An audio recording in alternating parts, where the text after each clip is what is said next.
So your power score is probably the score that is going to differentiate most between different players. In a nutshell, it is the number of sprints, high accelerations, and high or hard decelerations, all combined, that you've done over a session or a game. Typical scores that we'd be looking for from a professional would be somewhere between 60 and 80. Typical scores for an amateur, a good game would be between 50 and 60 power plays.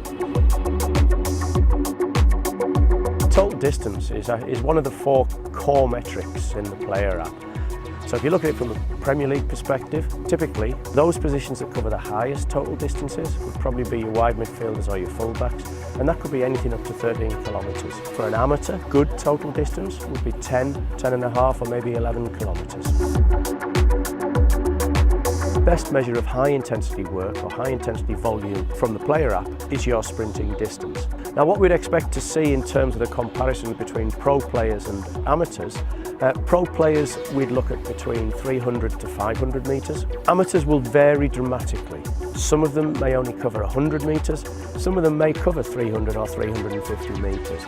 But it's a great measure for discriminating between different players who might be playing in the same team at the same level. The top speeds reached, we've seen with the pro players reaching anything up to 10 or 10.2 metres per second. A good score in a game of football for an amateur or a sub-elite player would be around about 8.5 or even 9 metres per second in exceptional circumstances.